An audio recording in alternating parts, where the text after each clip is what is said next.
मित्रांनो नमस्कार, स्वागत आहे सर्वांचं धन मराठी यूट्यूब चॅनलवरती. मी अथर्व गोसावी. आज आपण बघून घेत आहोत ऑप्शन सेलिंगची इंट्राडेची स्ट्रॅटेजी, ज्यामध्ये आपण प्रॉपरली रिस्क मॅनेजमेंट करणार आहोत आणि सोबतच जे आहे एक कमी कॅपिटलमध्ये होणारी आणि गेल्या 5 वर्षाची बॅक टेस्टिंग मी तुम्हाला स्ट्रॅटेजी दाखवणार आहे. म्हणजे ह्या स्ट्रॅटेजीने गेल्या 5 वर्षामध्ये रोज काय रिझल्ट्स दिले आहेत ते मी तुम्हाला या संपूर्ण व्हिडिओमध्ये एक्सप्लेन करणार आहे. तुमच्यासमोर सर्व रिपोर्ट जो तो प्रेझेंट करणार आहे.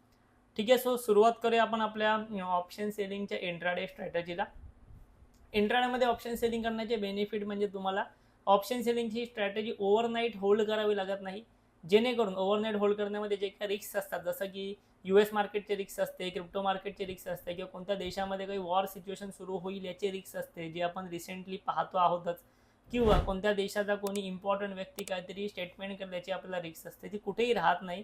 कारण की आपण इंट्राडेमध्ये ट्रेडिंग करतो. इंट्राडेमध्ये एक 3 वाजल्याच्या आधी आपली स्ट्रॅटेजी एक्झिट करतो, जेणेकरून ओव्हरनाईटची रिस्क आपल्याला इंट्राडे ऑप्शन सेलिंगमध्ये राहत नाही. ओके, सो त्यासाठी आपण आता एक नवीन स्ट्रॅटेजी शिकून घेऊ इंट्राडेमध्ये ऑप्शन सेलिंगची, ज्यामध्ये मी तुम्हाला काही स्पेसिफिक सेट ऑफ रूल्स देणार आहे. त्याचे तुम्ही फॉलो केलात तर स्ट्रॅटेजी तुम्हाला चांगली प्रॉफिटेबल नक्कीच देऊ शकते. सो आपण आता सुरुवात करूया. स्वतः आपण या ठिकाणी आलेलो आहोत आपल्या लॅपटॉपच्या स्क्रीनवरती. ठीक आहे, सो सगळ्यात पहिली गोष्ट म्हणजे ही जी स्ट्रॅटेजी आहे, या स्ट्रॅटेजीचं नाव आहे कॅलेंडर स्ट्रॅटेजी. ओके, स्ट्रॅटेजीचं नाव आहे कॅलेंडर स्ट्रॅटेजी. आपण ही स्ट्रॅटेजी निफ्टीमध्ये क्रिएट करणार आहोत, निफ्टीमध्ये तयार करणार आहोत. ओके, स्ट्रॅटेजी कशी तयार करायची, स्ट्रॅटेजीचा लॉजिक काय आहे, स्ट्रॅटेजी कधी तयार करायची, सर्व तुम्हाला सांगणार. सगळ्यात पहिली गोष्ट म्हणजे मार्केटमध्ये ही स्ट्रॅटेजी जेव्हा लो विक्स एन्व्हायरमेंट असतं, जेव्हा इंडिया विक्स जो आहे तो लो असतो, लो विक्स एन्व्हायरमेंटमध्ये ही स्ट्रॅटेजी तुम्हाला चांगले प्रॉफिट देऊ शकते. या स्ट्रॅटेजीमध्ये आपण काय करतो, तर पहिलं म्हणजे आपण वीकली एक्सपायरीमध्ये जातो आणि वीकली एक्सपायरीचा कॉल आणि वीकली एक्सपायरीचा पुट आपण सेल करतो, जो की होतो शॉर्ट स्ट्रॅडल. ओके, हे सर्व आपण इंट्राडेमध्येच करणार आहोत. हा होतो शॉर्ट स्ट्रॅडल. आणि सोबतच आपण अजून एक गोष्ट करतो, ती म्हणजे आपण मंथली एक्सपायरीमध्ये जातो आणि मंथली एक्सपायरीचा ॲट द मनीचा कॉल आणि पुट आपण बाय करतो.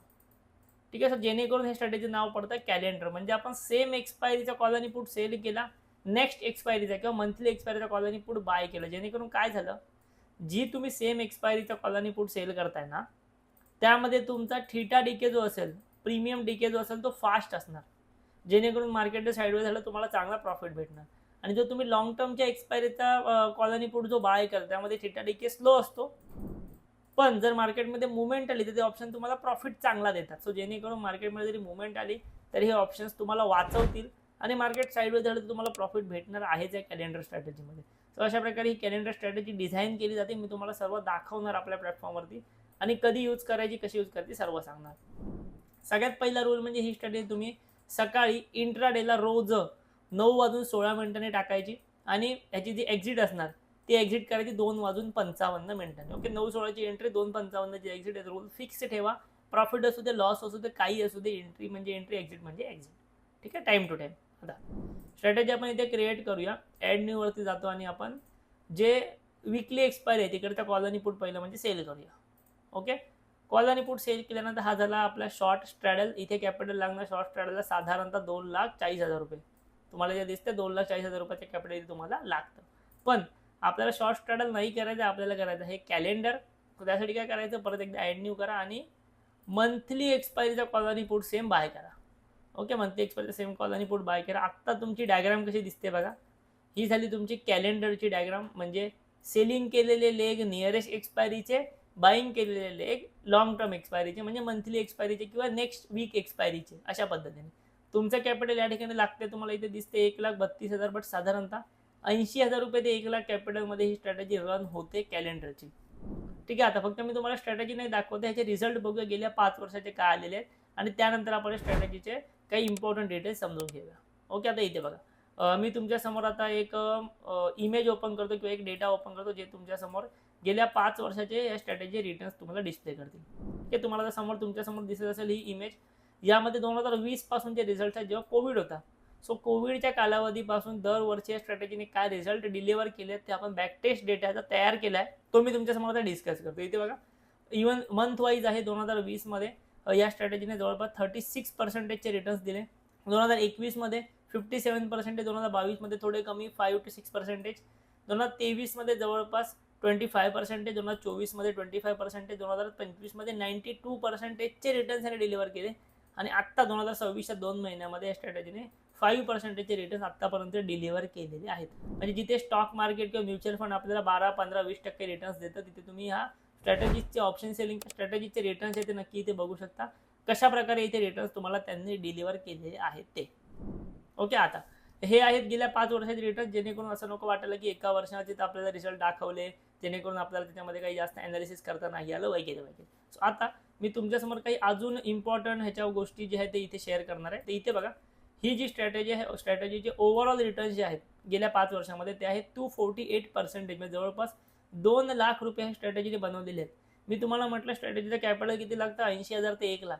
सो 5 वर्षामध्ये ते पैसे जवळपास त्यांनी प्रॉफिट दिलेलं आहे, प्रॉफिट 2,03,000. ओव्हरऑल ट्रेड्स तुम्हाला इथे दिसत आहेत. विन पर्सेंटेज बघा, जवळपास 50%पेक्षा जास्त ही स्ट्रॅटेजी जिंकते आहे. पण ॲव्हरेज प्रॉफिट जो आहे ना विनिंग ट्रेडमध्ये तो आहे 1295, आणि ॲव्हरेज लॉस आहे लुझिंग ट्रेडमध्ये तो आहे 1000 रुपये. सो हा जो रेशो आहे ना 1295, 1300 आणि 1000, यामुळे ही स्ट्रॅटेजी चांगली प्रॉफिटेबल आत्तापर्यंत राहिलेली. तुम्हाला ह्या स्ट्रॅटेजीमध्ये मॅक्झिमम लॉस आणि मॅक्झिमम प्रॉफिट सिंगल ट्रेड सुद्धा नक्की दिसत आहे. अजून एक गोष्ट, ही जी स्ट्रॅटेजी आपण तयार केली ह्याला आपण कोणत्याही प्रकारचा स्टॉप लॉस, कोणत्याही प्रकारचं टार्गेट लावलेलं नाहीये. So without stop loss, without target strategy आहे, कारण की आपण इथे हेजेस बाय केलेत.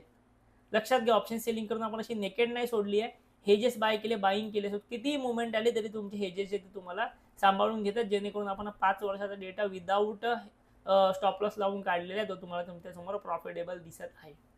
ठीक आहे. सो अशा प्रकारे ही कॅलेंडर स्ट्रॅटेजी आहे, खास करून जेव्हा मार्केटमध्ये लो विक्स एन्व्हायरमेंट असेल, इंडिया विक्स लो असेल, तुम्हाला समजत नसेल ऑप्शन सेलिंग कशी करायची, तर ही स्ट्रॅटेजी तुम्ही नक्कीच त्या ठिकाणी इम्प्लिमेंट करू शकता आणि तुम्ही या ठिकाणी नक्कीच प्रॉफिट मिळवू शकता. ओके, तुम्हाला जर अशा प्रकारची व्हिडिओ, अशा प्रकारच्या स्ट्रॅटेजी हव्या असतील तर आम्हाला कमेंट करून सांगावं लागेल. ओके, धन यूट्यूब चॅनलला लाईक, शेअर, सबस्क्राईब करावं लागेल.